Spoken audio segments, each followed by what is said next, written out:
nós não temos livros, nosso livro é o velho, então envelhecer para nós é uma coisa muito honrosa, porque o mais sábio para nós é o velho, então toda a nossa sabedoria vem deles, por isso que os velhos se tornam sagrados para nós. E quando um velho se parte, quando o velho morre, a gente fala que fechou uma biblioteca, fechou-se um livro.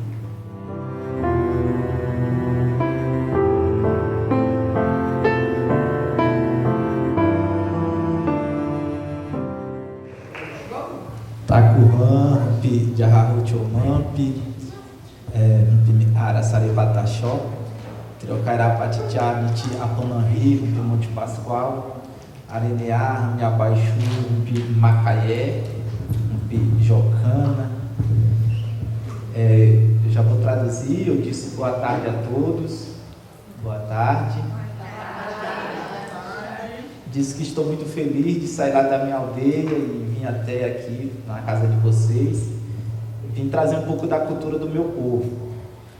O meu povo Pataxó é um dos primeiros povos que teve contato lá com o europeu em 1500, e nós estamos compondo hoje 3 estados brasileiros, que é Bahia, Minas Gerais e no Rio de Janeiro, em Paraty. Nossa cultura é uma cultura que a gente fala, é uma cultura viva, porque nós não temos livros, nosso livro é o velho, então envelhecer para nós é uma coisa muito honrosa, porque o mais sábio para nós é o velho. E para muitas civilizações aí o mais velho é aquele que tem mais diploma, aquele que fala vários idiomas, mas para nós não, é o velho. Então toda a nossa sabedoria vem deles, por isso que os velhos se tornam sagrados para nós. E quando um velho se parte, quando o velho morre, a gente fala que fechou uma biblioteca, fechou-se um livro. Hoje eu sou um homem de 37 anos, mas eu me sinto um homem de 54 anos, porque envelhecer para nós é uma coisa honrosa. O conhecimento que eu vim trazer aqui hoje para vocês, pessoal, não está nos livros, porque agora é o momento dos indígenas falar a sua história. Porque tudo que está nos livros sobre os povos indígenas, a maior parte foi escrito pelo europeu e da forma dele. E agora está no momento de nós escutarmos os povos originários.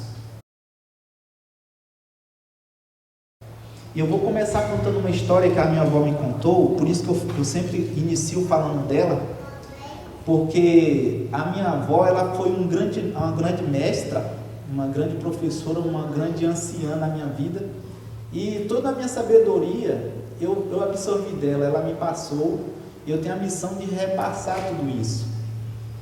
E estar aqui em São Paulo hoje está trazendo a memória viva dela, né? Porque a história que eu vou contar, vocês vão ver, nossa, eu não sabia disso. Primeiro eu vou começar contando a história que ela me contou, por que vocês são chamados de brasileiros e por que o nome do nosso país é chamado de Brasil. A minha avó disse que o Cabral, ele queria chegar no país que chama Índia. E ali ele foi com seus barcos ali em direção à Índia, e estava chovendo, era uma tarde, ele perdeu a rota. E quando ele olhou ao sul, ele viu um monte muito alto, e ele disse, terra à vista. E ele foi em direção àquela terra. Cada vez que ele ia aproximando, ele percebeu que não era uma simples terra. E era Páscoa, próximo ali de 22 de abril de 1500. Ele mandou denominar de Monte Pascoal aquele lugar. E quando ele chegou bem perto ali da praia, ele viu que eram as ondas muito altas que ia impedir que os navios aproximassem da costa. Ele foi procurando um porto mais tranquilo para atracar os navios e encontrou uma baía, um encontro de águas doces com água salgada, que tinha umas ondas bem mais tranquilas. Ele resolveu atracar o navio ali para no outro dia explorar esse novo território. E ele dormiu ali. No dia seguinte, quando ele acordou, os navios estavam intactos, as águas estavam tranquilas. Ele mandou denominar de Porto Seguro aquele lugar. E quando ele olhou lá na terra, ele já viu vários nativos com os corpos pintados de vermelho e sem roupa. E ele disse, será que nós estamos na Índia mesmo ou não? Ele lembrou que estava trazendo um jovem que não tinha muito serventia lá no seu navio. Ele ordenou que aquele jovem fosse encontrar com os nativos, com a ideia de que, se esse jovem voltasse, esses nativos eram bons. Ele descia ali naquela terra. Se o jovem não voltasse, significava que aqueles nativos eram violentos ou maus. E assim ele fez. Esse jovem pegou um barco menor, foi remando. Quando chegou ali na praia, onde estavam todos os nativos, esses nativos fizeram um grande círculo e começou a cantar e dançar em volta desse jovem. Eu vou até fazer essa cantoria, que minha avó ela adorava contar a história cantando. Apoiar-me, apoiar-me, apoiar-me, apoiar-me,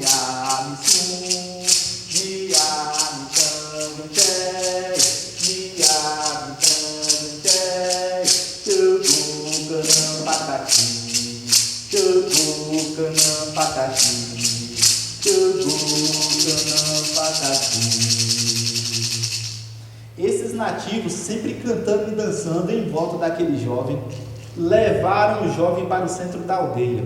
E o Cabral lá do mar olhava ali para saber o que ia acontecer.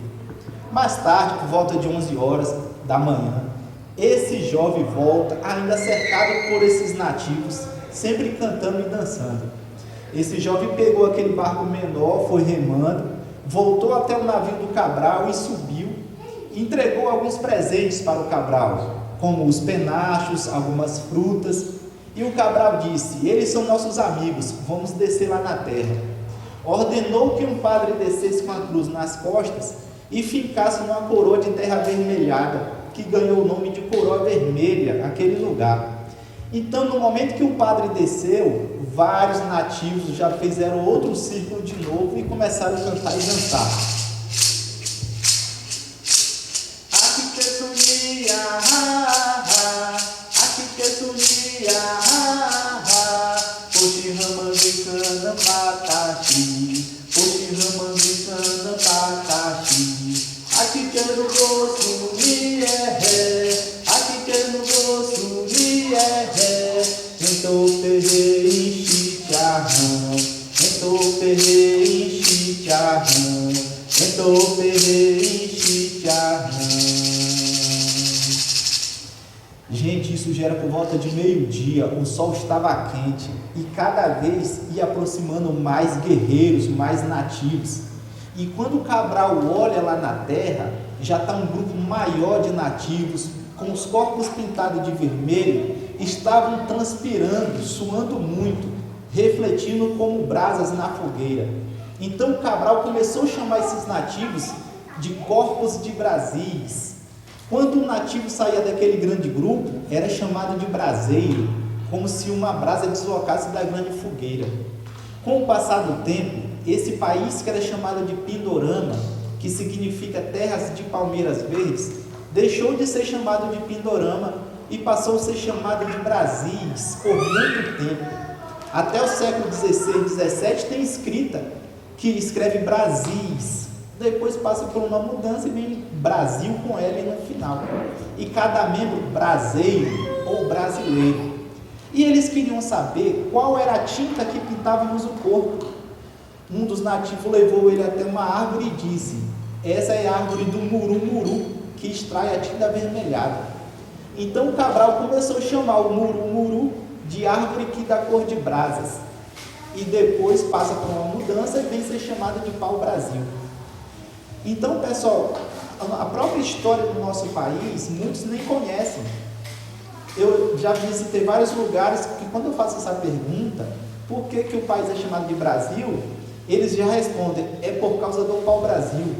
Será que 4 palavras vai explicar toda uma historicidade, toda uma alteridade autêntica desse território? Não, gente, não é por causa do pau-brasil, nem existia essa palavra.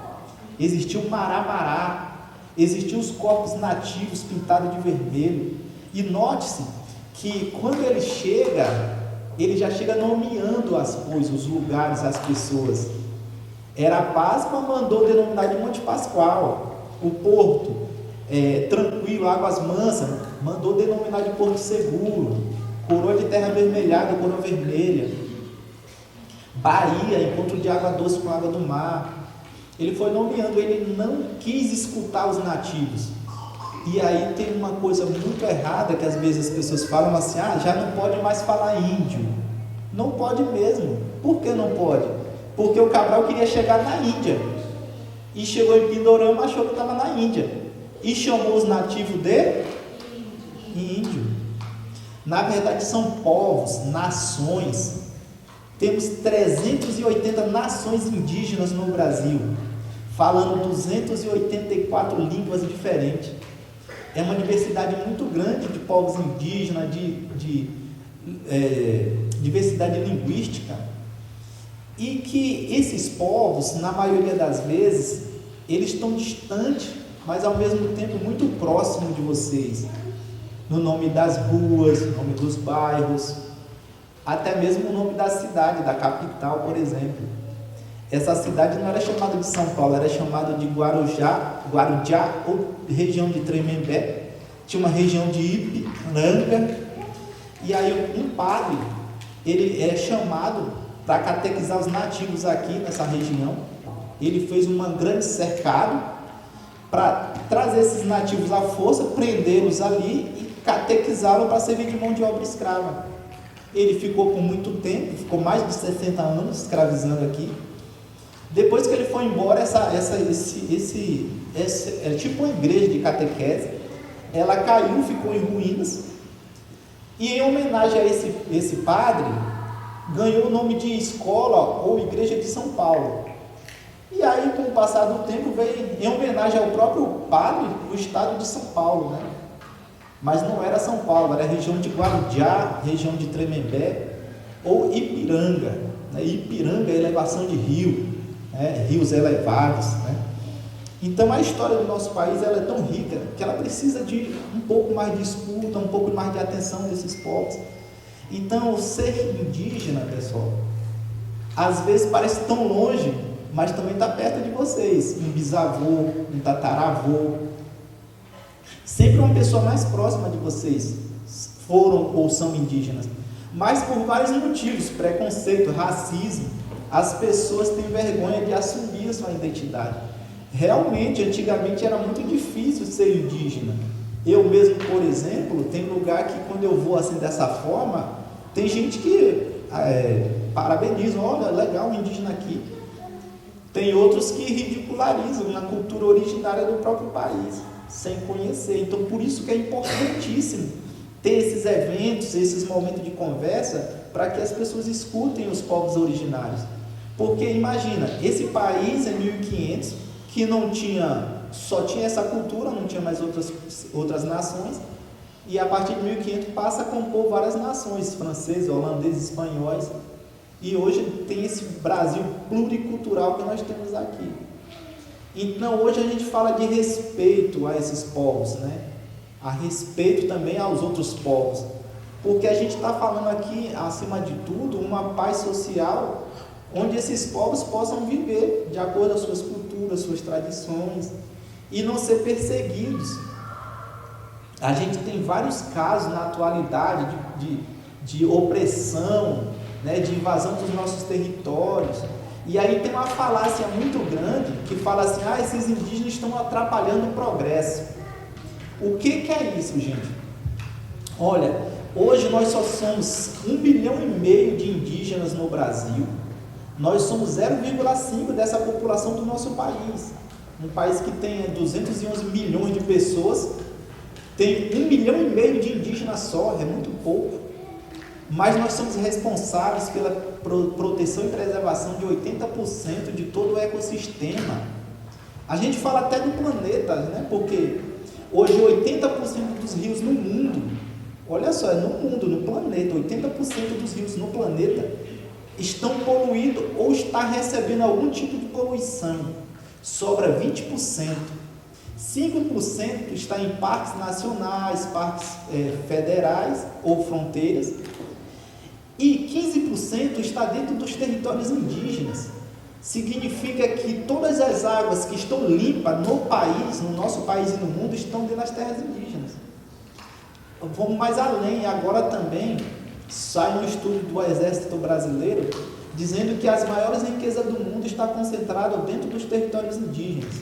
Diamante, nióbio, ouro, terra férteis, agora o lítio, que é usado para mover aqueles carros a bateria, esses carros elétricos. E aí vem a cobiça, né? As invasões do nosso território. E nós estamos lá dizendo não a tudo isso e protegendo para a geração futura. É um desafio imenso, porque nós temos direitos constitucionais que na prática vai capengando ali para se concretizar, principalmente nessa questão mais crítica, que é a demarcação de territórios, né? Mas a gente não perde a esperança, nós estamos aí num embate para que rever essa questão de demarcação de território e realmente deixe nossos povos viver em paz nos nossos territórios. Eu estou dentro do Parque Nacional do Monte Pascoal, ali em Porto Seguro, perto de Trancoso, Praia do Espelho, Corumbau, Caraíba, são as praias mais famosas lá da Bahia. E há uma invasão dos nossos territórios pela especulação imobiliária, e nós estamos lá numa luta. E aí eu sou um dos primeiros caciques no Brasil que eu tenho uma forma de luta diferente. Eu sou um professor e saio dando palestras nas escolas no Brasil inteiro e em vários países também. Já fiz um turnê para vários países, vim agora no mês de abril dos Estados Unidos, lá em Miami, onde eu levei, através do consulado do meu país, a temática indígena, como você trabalha a biodiversidade, a questão ambiental, a questão da consciência em cada um.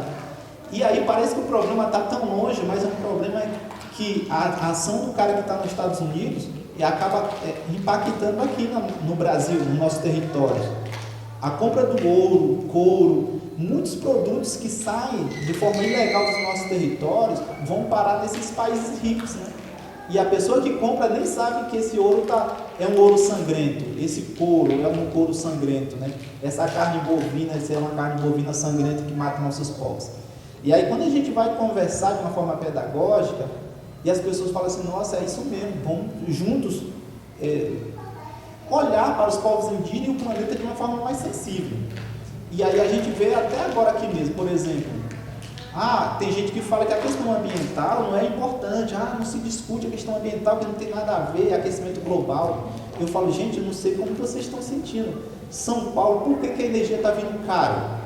Isso é o contrário, a gente está em pleno inverno, quase saindo agora do inverno, não chove, mas a energia está vindo cara. Os níveis de água estão baixos, não está gerando energia, e principalmente no verão, né?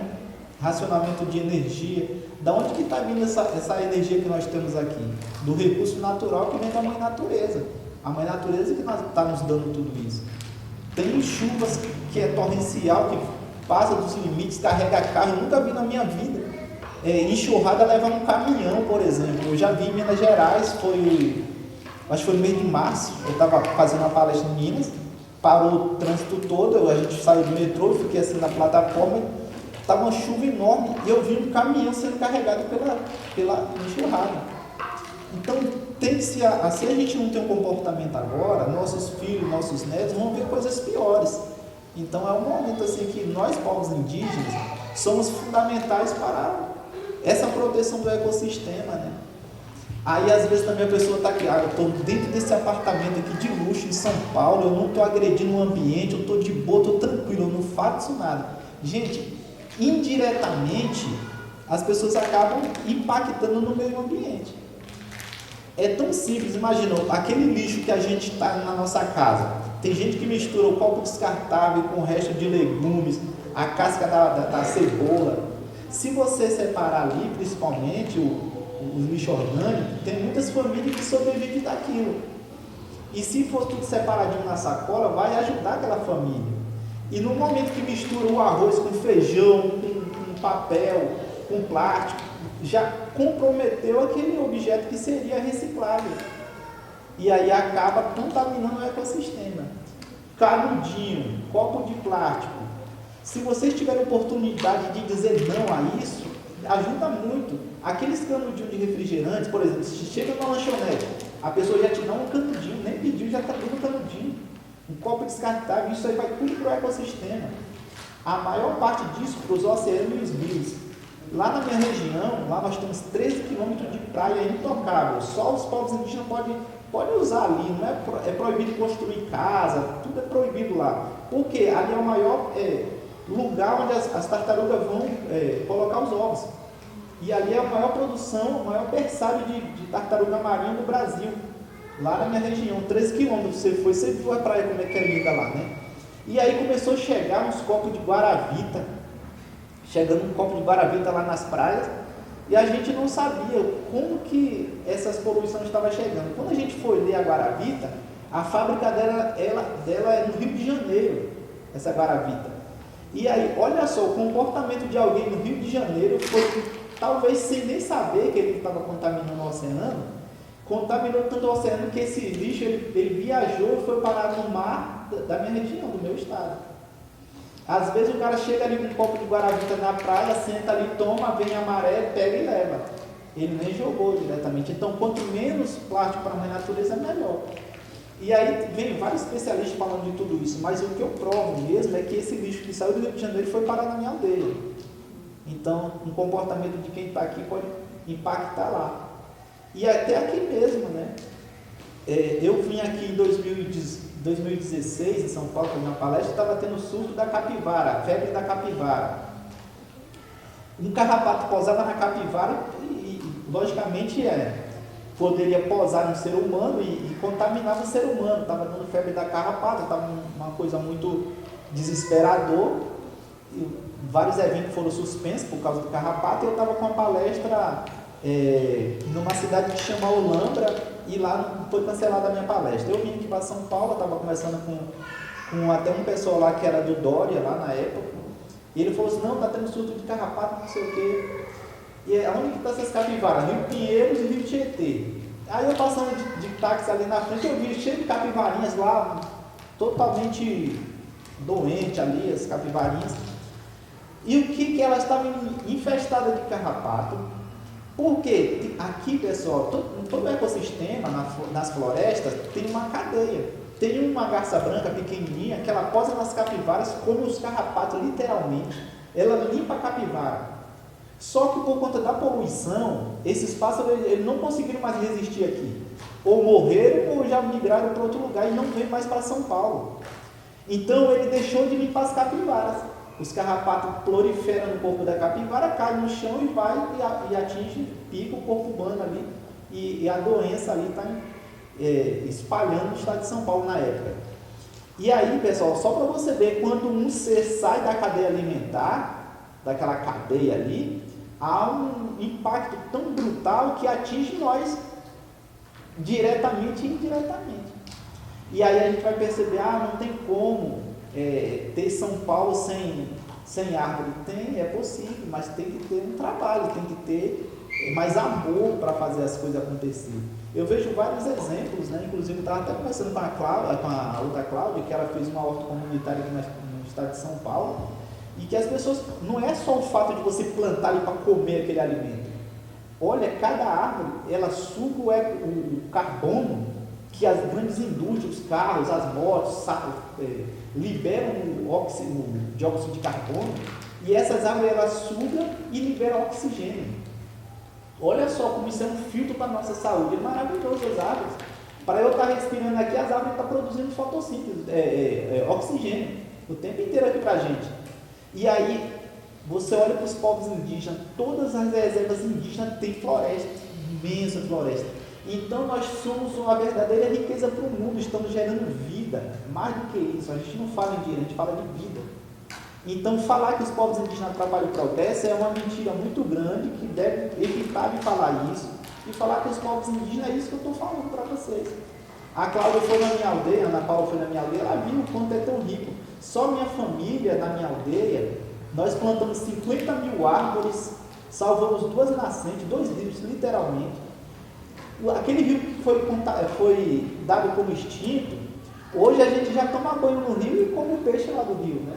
Então, a ação humana também ajuda a destruir, mas também ajuda a recuperar. E só eu e minha família, hoje, nós somos exemplo lá na minha região do extremo sul da Bahia. A minha aldeia Tatuí é uma aldeia mais nova que tem, surge em 2018, e hoje é uma referência no mundo inteiro sobre restauração ecológica. A presença de animais voltando, lá tem uma cutia amarela que a gente fala, que ela foi considerada extinta. Ela já está voltando, a gente presencia. E no dia que você for lá, não foi a Ana Paula foi na minha casa, na minha aldeia, estava acontecendo um ritual de passagem dos jovens que teria que caçar. Os jovens não foram muito longe para pegar o porcão, o catitu. Os catitu estavam lá próximo de casa. Foi, passou todo o ritual e presenciaram os animais, não foi? Dava para presenciar os animais na minha aldeia. Então, se a gente muda as concepções, muda o comportamento e a forma de pensar, há uma esperança ainda para o nosso planeta, porque o que será dos nossos netos? O que será dos nossos bisnetos? Eu não estou falando de nós, porque nós somos passageiros. Daqui 80 anos, 100 anos, a gente vai partir. Qual é o planeta que nós vamos deixar? Então, não é eu estar aqui trazendo essas preocupações. Isso é uma preocupação do meu avô, do meu bisavô, que ele me passou, e hoje eu estou aqui lançando essa campanha aqui, nossa, para que nós possamos ter mais amor ao nosso planeta. E quem tem mais essa voz é os povos originários, que está nesse contexto de floresta. E eu falo com muito orgulho que eu moro na floresta. Tem muito indígena mesmo que sai, que vem estudar, que vive na cidade grande, tudo bem também, que eles estão ali buscando outras formas de pensar, de ver a questão da humanidade. Mas o meu velho, o meu avô, quando antes dele partir, ele falou que eu teria que ser um guardião do meu povo. Então aí eu volto para a minha aldeia, construo minha aldeia e estou lá replantando, fazendo a restauração ecológica. E eu saio pelo país inteiro dando aula, né? Formando alunos, fazendo formação de professores, trazendo a temática indígena. E a minha aldeia recebe pessoas, só que não é aquele turista predador, como a gente vê nas aldeias, que eles entram, tiram foto, levam droga, faz um monte de coisa. Tem muito turista bom que vai tirar foto, fica ali e vai embora. A gente fala do etnoturismo, né? É aquela pessoa que quer ir como se fosse a casa de um amigo. Eu vou comer a comida dele, vou dormir na casa dele, na oca, na rede, vou plantar uma árvore e depois vou embora. E aí a gente recebe esse tipo de pessoa, é etnoturismo, é a pessoa que respeita a cultura. Lá a gente tem um sistema de purificação, porque não pode levar alimento daqui, tem que comer tudo nosso lá, alimento saudável, sem agrotóxicos, né? O biju, a tapioca, o suco das frutas natural. Aí tem um momento que a gente faz os rituais, que as pessoas podem participar, mas nada como a gente vê por aí, que é só para chamar a atenção de turistas, né? E já deixo o convite, no dia que você sentir a vontade, quiser ir lá me visitar, procurando a Ana Paula, aqui, a Ana, minha amiga, e vocês vão ser bem recebidos. E aí, como eu estou falando da questão pedagógica, falando de educação, nós temos uma educação diferenciada, né, que as crianças vão para uma escola diferenciada e depois passa a ter acesso a uma escola parecida com a de vocês mesmo, né, que tem ali português, matemática, mas os professores são os indígenas mesmo. Agora, internamente, nós temos um conselho que não pode ter creche, porque os primeiros anos de vida, a criança ela tem que ficar ali com os velhos, com o tio, com a avó, com os pais, para aprender os valores, as normas, o respeito, o idioma, as cantorias. E aí tem os sentidos, os primeiros sentidos de aprendizagem, né? Que nossos velhos falam assim, se colocar numa creche, vai cortar esse vínculo de aprendizagem. Primeiro começa com o olfato. Por isso que a criança tem que estar perto dos pais para ele se identificar com o olfato, a primeira comunicação.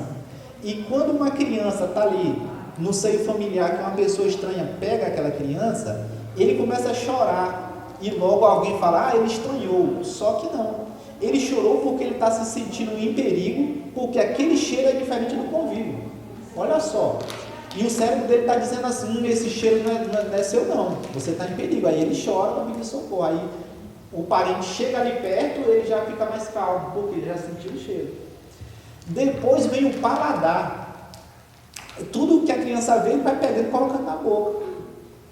Pode ser coisa boa, coisa ruim. O cérebro está dizendo o quê? Olha, para você aprender, você tem que sentir o sabor.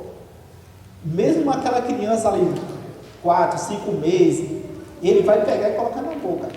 Então, segundo é o tato, e depois que vem o olfato, o paladar, depois que vem o tato propriamente dito. Por isso que as crianças saem pegando em tudo. Sai pegando em tudo, às vezes tem objeto que pode quebrar, por isso que tem que ter acompanhamento de um pai ali perto, do irmão, do tio. Porque aí que realmente ele vai usar o movimento, né? E esse tato acompanha a coordenação motora. Para a gente é a capacidade de pensar e criar objetos, criar coisas. Por isso que as crianças têm um momento lá, nessa fase, que ele começa a ver coisas bem pequenas. Coisinha no chão, lixo. Ele pega ali aquelas coisinhas, pode colocar na boca também, restinho de biscoito, grãozinho. Então, por isso que tem que estar acompanhando, para ele não colocar na boca. Porque o cérebro dele está dizendo assim, olha, você já sentiu pelo cheiro, pelo paladar, você já aprendeu a pegar, agora você vai ver as extremidades mesmo, você vai sentir o que é. Então, tem crianças que eles, quando vê tomadas de eletricidade, eles ficam com o dedinho ali tocando. Imagina nós, pai, nossa, vai levar um choque, é perigoso. Sim, é perigoso, mas ele nem tem noção que ele tem energia. Mas ele viu algo redondinho ali que ele quer pegar. Então, por isso que é bom não deixar essas plugs de tomada fecha ali, porque toda criança mesmo, dependendo da fase, ele vai se identificar com coisinha bem pequena. Aí depois passa por uma outra fase, que é da escuta. E aí as crianças vão ficar prestando atenção em tudo que os adultos fazem ou falam para eles reproduzirem.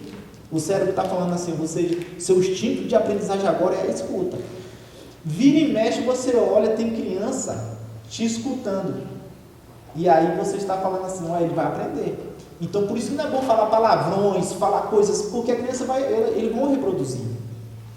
E aí nosso velho fala que a criança prepara a preparação, a voz, a fala, antes da escuta. Mas às vezes ele escuta primeiro, porque o primeiro fator de sabedoria mesmo, entre voz e ouvido, é a escuta.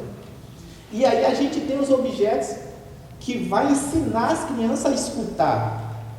Então por isso que você não pode pegar essa criança e colocar numa creche.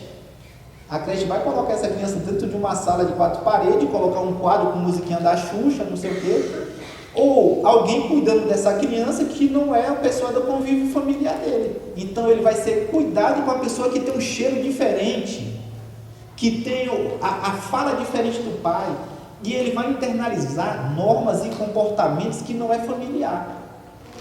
Então no futuro, se ele não está com o pai, com o seio familiar, ele tem que ser uma criança vulnerável, que não absorve as normas sociais, né? A gente chama de relação interpessoal, né? Essa palavra mais bonita da neurociência. Mas na minha aldeia não, tem que estar com os pais ali. Primeiro, absorver normas. A gente não tem nenhuma lei escrita no papel e a criança tem que internalizar. Quais são essa civilização que não tem nenhuma lei escrita no papel? Nós, povos indígenas. Onde estão suas leis? Está aqui na consciência e no nosso coração, através de princípios. Então somos povos ágrafos, aqueles que não escrevem, mas toda sabedoria na oralidade. Alguns povos já escrevem, né? Ailton Krenak, Daniel Munduruku, eu também estou escrevendo, muitos indígenas agora estão escrevendo, mas o meu pai, ele não sabe nem escrever o nome dele, mas é um cara mega inteligente, ele é demais, ele também é um dos meus mestres, né? Porque esse fator de transmissão de sabedoria faz com que ele se torne cada vez mais importante. Então, pensar nessa pedagogia, pensar nessa educação, como diz Ailton Krenak, é você voltar à ancestralidade. Por isso que o futuro é ancestral. Temos que pensar agora, a partir de agora, começar a valorizar o idoso, a mulher, a criança, cada um no seu papel ali. E por que criar pousada para idosos, sendo que o idoso ali ele é o livro nosso? É uma coisa muito absurda para a gente, tirar um idoso do nosso convívio. Uma criança não aprende com os adultos, não, ela aprende desde que ela nasce, ela já nasce aprendendo. Não pode cortar esse vínculo. Depois que fez esse vínculo, até por volta de 8, 9 anos, aí entra numa escola. E essa escola, ela vai ensinar a criança a questões mais sociais, formação profissional, mas os valores e ética já foi passado lá na infância, ele já está com a base dele montada ali. Gente, mas é verdade, é. Olha só isso aqui para nós, o cocá. Vários povos indígenas usam, mas vocês estão vendo essas penas todas do mesmo tamanho? É o princípio da horizontalidade, onde todos nós estamos no patamar de igualdade, não tem ninguém superior ao outro. Mesmo eu sendo um cacique, eu não mando mais do que ninguém. Então, olha só a estrutura desse povo. Imagina, o presidente está lá no alto, o juiz está no alto, o prefeito no alto, polícia no alto, e os outros parecem que estão embaixo. Nós não. Nós não temos nenhum presídio na nossa aldeia, nós não temos polícia, não temos câmera para ficar monitorando aí para não ser assaltado, nós não temos, na minha aldeia nós não temos nenhum indígena preso, só temos um que foi preso injustamente, que é o cacique da minha outra aldeia, né? O cacique Suruí, foi perseguido lá por questão de demarcação do território, continua detido, está se esperando o julgamento, mas isso é uma questão que vai ver mais questão de ordem jurídica, mas em geral mesmo, todos se respeitam, então não tem necessidade de ter polícia lá para punir meus irmãos, uma vez que a gente já tem o nosso conselho, né?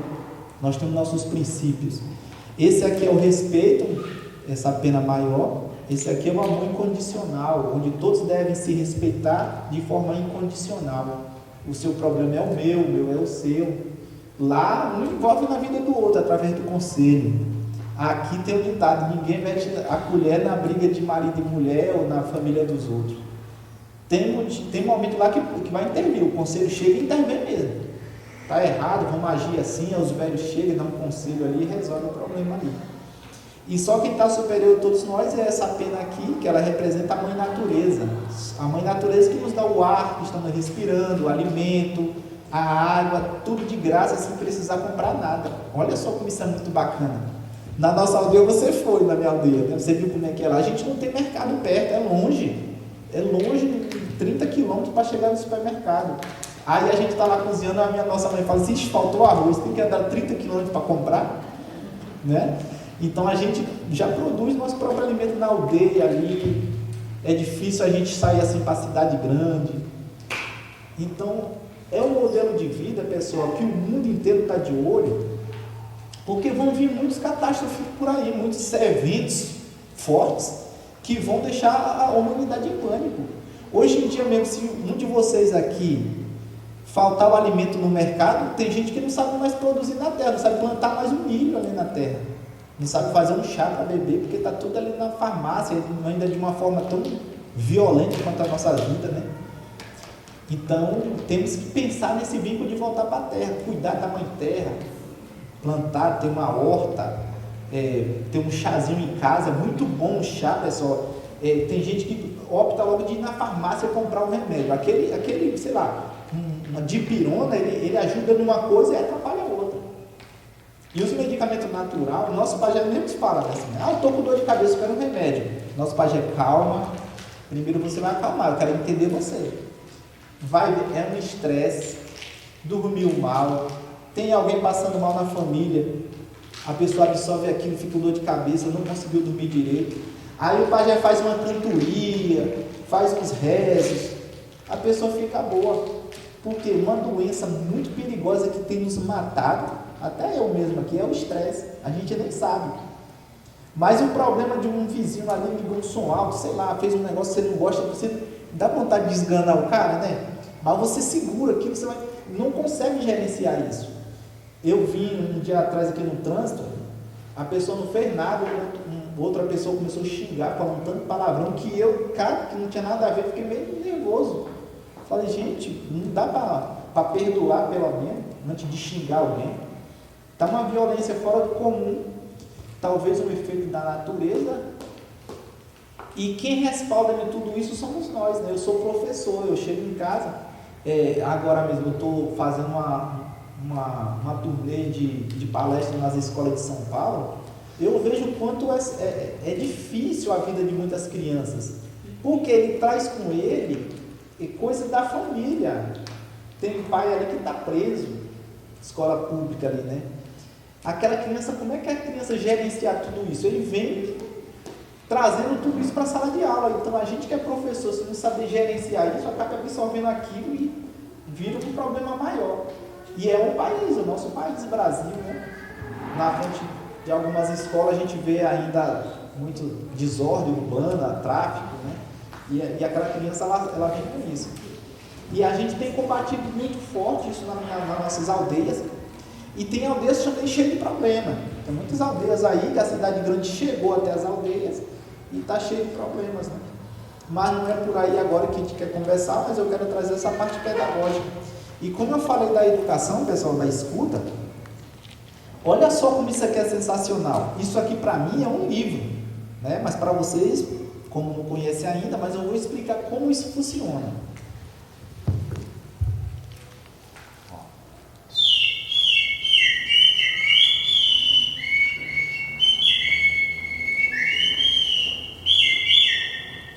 E aí, o que vocês notaram? Passarinho, né? Mas tem uma coisa legal aqui, que ele irrita o ouvido, irrita o tímpano, para que o nosso sistema auditivo capta tudo ao nosso redor. Porque a gente entra na floresta, tem onça, tem cobra, tem marimbondo. E foi legal quando a gente foi fazer aquela trilha lá na floresta, né? Então você tem que andar certinho, olhando, prestando atenção, escutando bem. E nossos velhos falam isso, porque eu falei daqueles princípios de escuta, de aprendizagem, e a escuta é onde você vai captar tudo para você desenvolver uma vida boa na sociedade. E aí, gente, um dos primeiros problemas que causa conflito na vida social, familiar, de casais, é a falta de escuta. A pessoa não está escutando mais. Então isso aqui hoje para a gente nas escolas, então para vocês crianças é maravilhoso aprender a escuta. Quando eu entro em alguma escola eu tenho que falar 50 vezes silêncio, aí todo mundo faz silêncio, depois barulho de novo, silêncio, silêncio. As pessoas desaprenderam a escuta, porque gente, nossos velhos dizem assim, ninguém aprende nada se você não sabe escutar. Porque a primeira coisa para você aprender na vida é a escutar, senão você não aprende mais nada. Olha só como isso é importante. E que se perdeu. Olha esse aqui.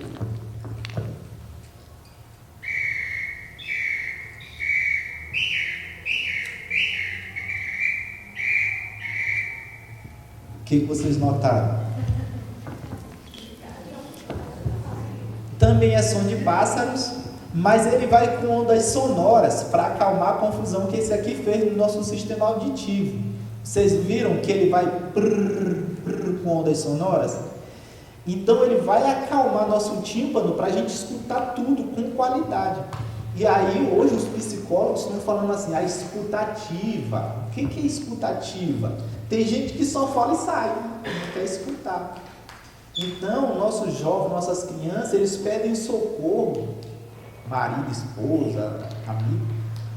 Mas pessoal, não é esse socorro, me ajuda, eu pedindo socorro, não.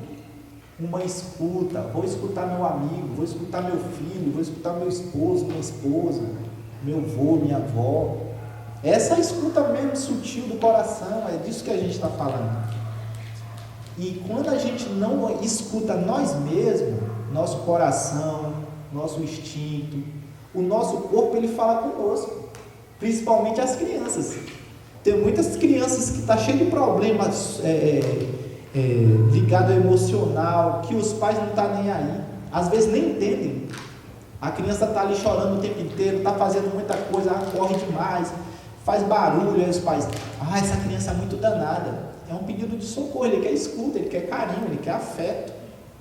E aí que vem a escuta, que não é só com esse ouvido, é com o coração. E nós, povos indígenas, a gente sabe muito bem disso. Então imagina uma aldeia que não tem creche, a criança tem que estar com a gente ali. Isso que a gente fala assim, já que vocês têm creches, tudo bem, é a cultura de vocês, mas dê afeto, dê escuta, chega mais próximo das pessoas. Depois que inventaram o WhatsApp, aí está todo mundo, oi, tudo bem? Tudo, só isso, nem acrescenta mais fala. Esse tudo bem pode dizer, eu não estou bem, eu quero uma conversa, vamos conversar, chega para cá. E vocês estão de parabéns, porque dia 7 de setembro, feriado, vocês estão aqui escutando o Cacique Araçaí. Por isso que eu estou muito feliz, eu quero agradecer mais uma vez que vocês estão me escutando aqui. Leva isso para a vida de vocês, a escuta é fundamental, a respiração, paladar se perdeu muito, o nosso cérebro não sabe mais de nada, tá tudo com açúcar, com adoçante, não sei o que. Inventaram agora o morango do amor. Eu falei, gente, o que é isso? Quero saber o que é isso.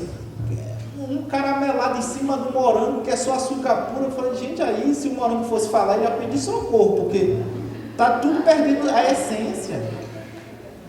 Hoje o suco, as pessoas estão enchendo de açúcar, não sente mais o sabor da manga, da banana, do limão. Hoje tem umas tortas aí que é umas misturadas tudo, e no final parece que você está mastigando açúcar, crepe. Porque as pessoas não querem saber a essência, querem saber açúcar ali, o doce. Calma, daqui a pouco vocês estão no hospital lá, diabetes, glicose, não sei o que. Vamos parar, gente, vamos sentir o sabor da coisa. O cérebro está dizendo, sinta isso. É mais ou menos isso que eu quero falar, a missão é essa.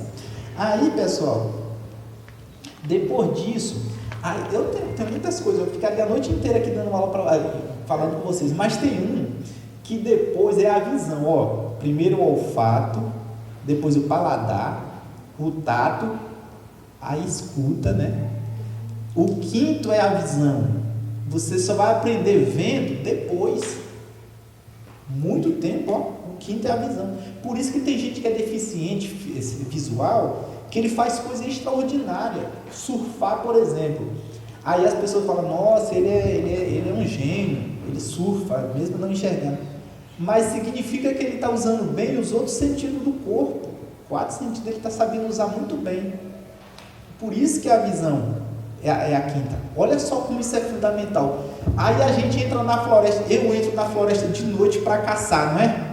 Ela foi lá, era 11 horas da noite, quando eles iam dormir, a gente entrou na mata para caçar. Ela falou, aqui é estranho, a gente vai dormir agora, vocês vão caçar? É assim, a gente se embrenha no mato à noite, então você tem que levar todo o sentido para a vida, senão não vai ser feliz, não vai nem sobreviver lá na selva.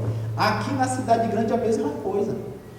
Olha, a visão, ela é acompanhada de atenção, concentração e foco. É muito forte isso, porque são 3 aspectos físicos e psicológicos. Por que é físico? Porque exige corpo, exige movimento. E por que é psicológico? Porque exige atenção, concentração e foco. Olha só o que é isso aqui, pessoal. É uma coisa muito simples, um pedaço de madeira, né? Um bastãozinho. Mas para a gente aqui é um livro que vai ensinar esses 3 aspectos: atenção, concentração e foco. Como vai funcionar? As 2 mãos semi-abertas, vou soltar, tem que pegar antes que caia no chão. Vocês lembram que todos nós temos atenção, concentração e foco, né? Mas as pessoas que não conseguem desenvolver isso, é sensação de tristeza, de frustração. E quem consegue desenvolver isso, a primeira reação é o que? Ela comemorou, felicidade. Por isso que tem os caras mais ricos do mundo, tem o melhor jogador do mundo, tem o melhor lutador do mundo, tem o melhor médico do mundo, porque são as pessoas que exigem isso ao máximo deles. E aqui não é diferente, é só um exemplo, tá, pessoal? Mas aqui exige atenção, concentração e foco para a gente ter uma vida tranquila. E você vê como é o nosso cérebro? Quem não conseguiu pegar, qual foi a reação? De uma segunda chance, eu quero de novo. O cérebro falou o quê? Eu não aceito. Você vai ter que desenrolar seu corpo para pegar esse bastão para eu ficar feliz. No fundo está dizendo isso, só que às vezes as pessoas não querem contar. Por isso que tem a sensação de frustração, de tristeza, mas automaticamente o cérebro já reproduziu a atenção, concentração e foco, e quem quiser vir aqui vai conseguir pegar, porque é rápido. O nosso cérebro falou, não, eu não aceito. Por isso que é a sensação de segunda chance, não foi? A moça falou assim, eu quero ir de novo, e ela conseguiu pegar.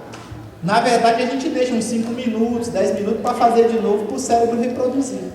E eu, às vezes, tem gente que fala assim, então vem você, aí eu pego. Tem vezes que eu não consigo pegar, porque eu não fico concentrado. E aí, pessoal, a gente está falando hoje de uma pedagogia indígena, né?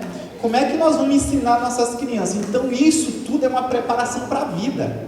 né, para entrar na floresta, para ficar atento, para escutar bem os nossos velhos, nossas pessoas que estão do nosso lado, e que serve também para a vida de todo mundo. Isso são os aspectos das nossas vidas, né?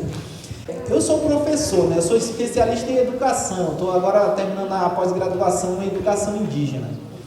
Pessoal, eu tenho ido em palestra, assim, claro que a gente tem uma realidade, né? A gente nunca vai deixar de esquecer as matanças que a gente está passando nos nossos territórios. Mas, pessoal, eu tenho uma forma pedagógica de levar um pouco da nossa sabedoria.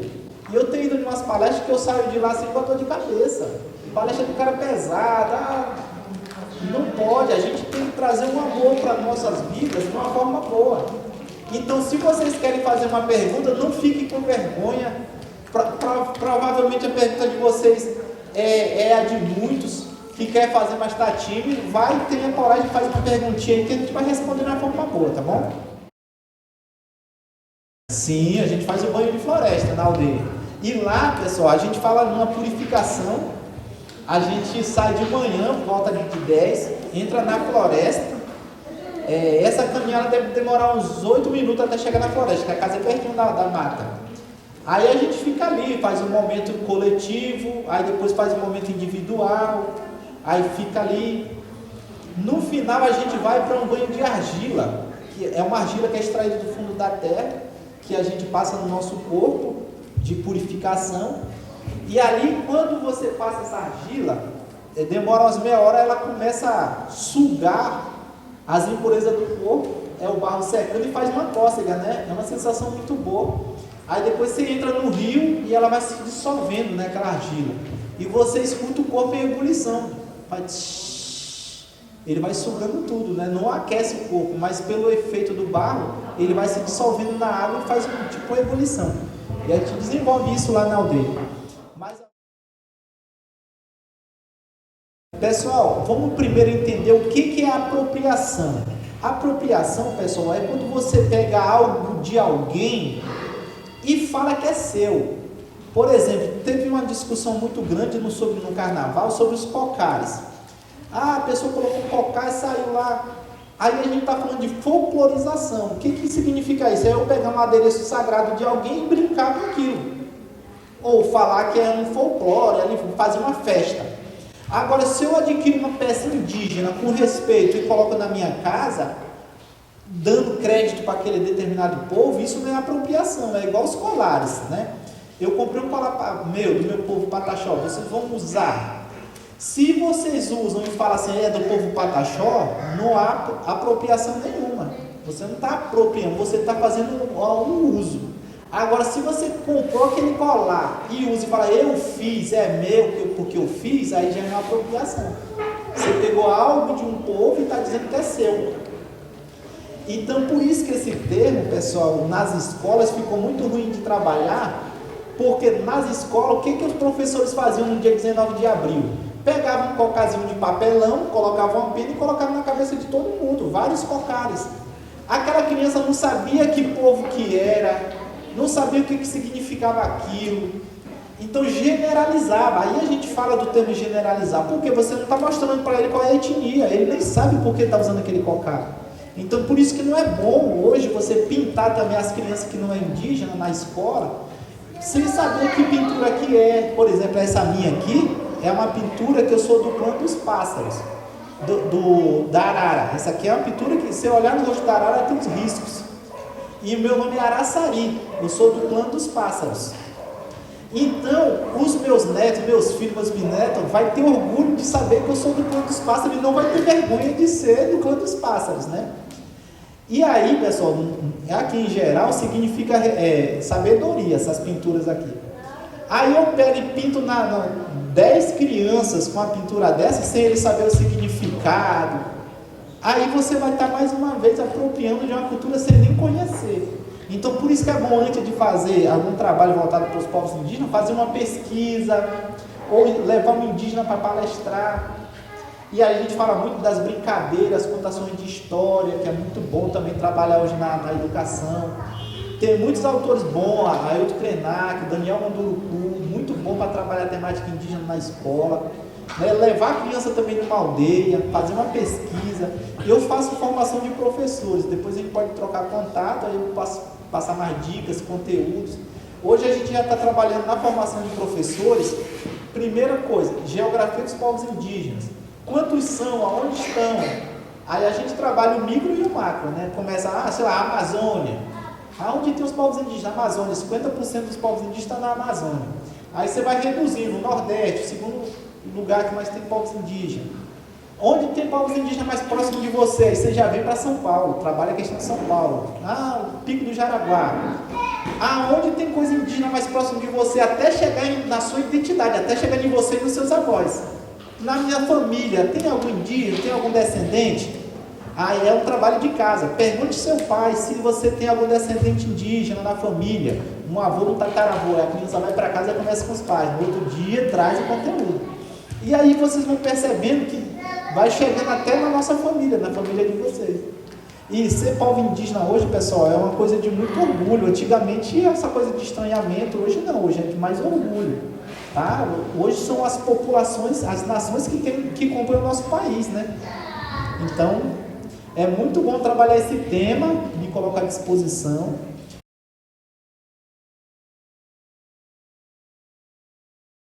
Sim, tem a própria USP, né? Já tem trabalhado com a antropologia indígena. Tem a UFRJ, no Rio de Janeiro. Tem a UF, que tem uma pós-graduação em antropologia indígena. E essa pós da UF, ela desenvolve no Museu Nacional, que é lá no Rio de Janeiro. E lá tem uma temática linguística que é muito importante também, porque a gente acredita que a língua de um povo ela é o que valoriza um povo, né? O seu idioma. E aí tem essa questão linguística que é dentro da própria antropologia, que desenvolve no Museu Nacional do Rio de Janeiro. Mas é muito pouco ainda, né? Precisa de mais. E até mesmo o conteúdo, pessoal, os livros europeus, né? Estudiosos que foram para as aldeias, fizeram pesquisas e levam para a academia e dá aula sobre o tema, né? Então isso não é muito bom. Mas enquanto não tem nada, vamos com esse daí mesmo. O certo mesmo era esses indígenas, principalmente o meu pai, que é um conhecedor. Ele tem uma cadeira numa academia, por exemplo, né? São conhecimentos que não estão no livro, né? Que a gente fala o conhecimento vivo. Tem alguma faculdade, principalmente a de Minas, a Universidade Federal de Minas Gerais, que ela reconhece o conhecimento ancestral indígena, e o indígena, mesmo sem um diploma acadêmico, ele vai lá algumas vezes por semana ou por mês para dar uma aula na universidade de conhecimentos tradicionais, né? Agora está fazendo isso também com alguns quilombos, né? Mesmo aquela senhora do quilombo não sem ter diploma, ela é uma professora, né? Ele é um professor, ele é um mestre, né? Então, é uma nova forma de pensar hoje a academia, né? Para não ser aquela academia que capacita a pessoa para o mercado de trabalho. Então, eu acho que a educação ela vai evoluir muito da agora para frente, porque além de capacitar esse ser para o mercado de trabalho, ele tem que capacitar esse ser para viver bem onde ele estiver, né? Então tem muito médico, muito engenheiro que estuda numa academia e nunca foi numa aldeia indígena. Tem muitos antropólogos que estudam antropologia e nunca foi numa aldeia indígena, nunca conversou com um indígena, por exemplo.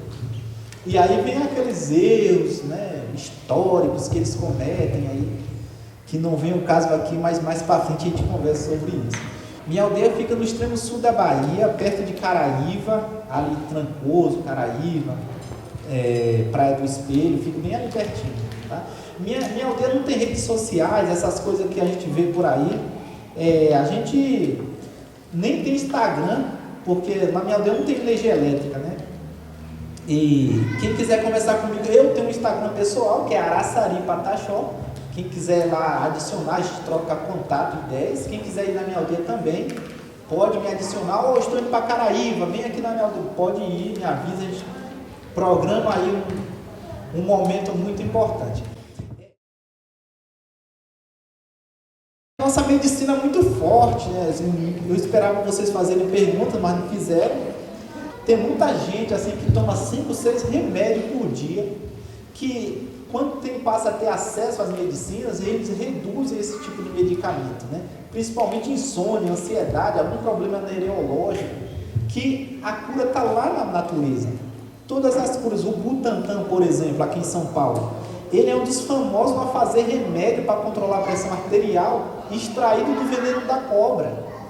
Era medicamento que nossos antepassados já faziam para controlar a pressão arterial. Irritava a cobra, pegava um pouco do veneno e ia passando no corpo, para não ter convulsão e não ter derrame cerebral. Algum estudioso pegou isso, levou para o Butantan e começou a criar remédio para controlar a pressão arterial. Losartana, captopril, tudo conhecimento indígena. E todo mundo aqui alguém deve ter medo de cobra, né? Mas a cobra ela veio com o objetivo também de salvar vidas, né? Então, graças a cobrinhas, várias cobrinhas, tem muitos idosos que continuam vivos, porque quando a pressão sobe, toma lá uma pílulazinha que tem o princípio ativo extraído da cobra. E muitos medicamentos por aí, tá? Eu queria deixar aqui, a gente sempre faz um momento que a gente fala a música terapia, né? Que a gente, através da música, a gente acalma as pessoas, tem gente que recebe cura. E aí eu dediquei esse momentinho aqui para a gente fazer umas cantorias, e no decorrer das cantorias eu vou falando o que significa cada canto, né? Que a gente canta muito no idioma. Então vamos lá, eu vou começar a fazer uma cantoria.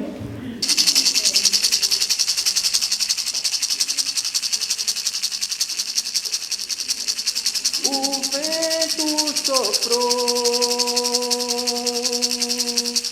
olhei para a mãe natureza e vi os galhos a balançar.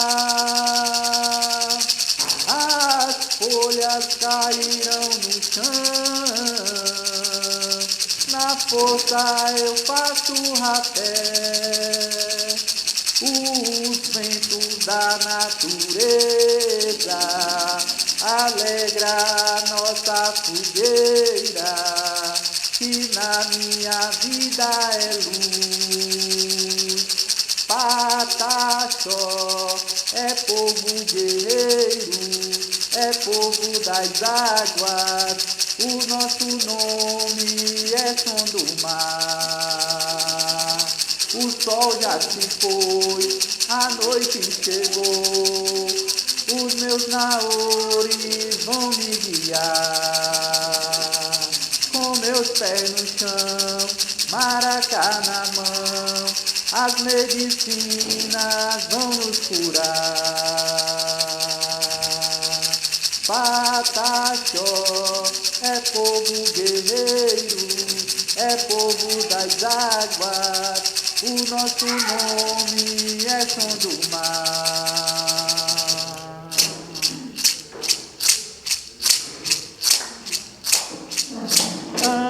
Traqueja, muruti, pataxó, camaiura, patichacha, rapiacuã, patichá, micaiti, mucuê, michurra, muca, tenao, renué, muru. Heruê, heruê, heruê, heruê, heruê,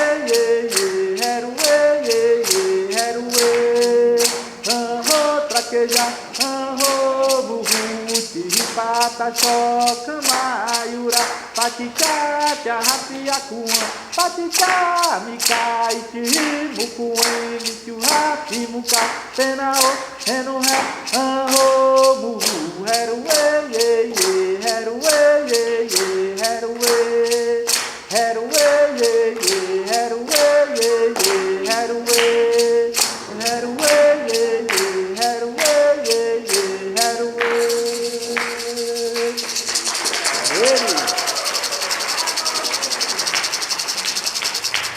Pessoal, muito obrigado por me receber aqui na casa de vocês.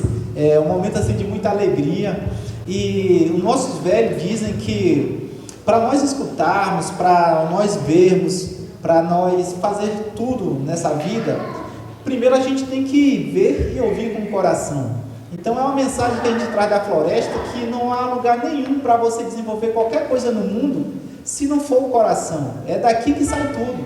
Então, por isso que é bom você trabalhar a sua mente para que o nosso coração absorva as coisas boas. E que daqui também saiam coisas boas. E não há nada melhor nesse mundo que nós, povos da floresta, possamos trazer de lá, é o amor, o respeito e a paz, e saber usar de verdade o nosso coração, tá bom? Eu quero agradecer a Ana, essa Aninha maravilhosa que foi na minha aldeia, me trouxe para a casa dela. Agradecer a todos vocês, essa direção desse lugar, desse condomínio maravilhoso que abriu as portas para um professor indígena. E para uma linguagem de amor, pessoal, é isso que a gente precisa, né? A gente precisa escutar isso várias vezes.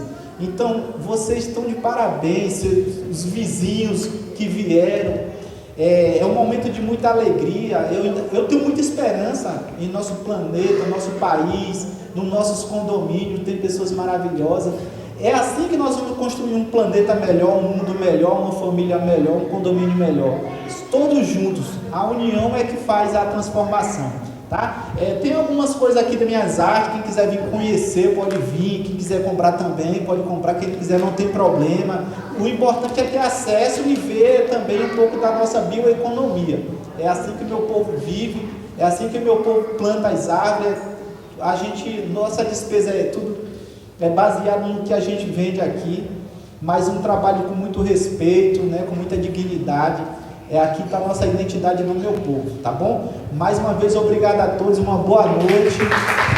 Agora vamos ficar em pé para a gente fazer um encerramento bonito.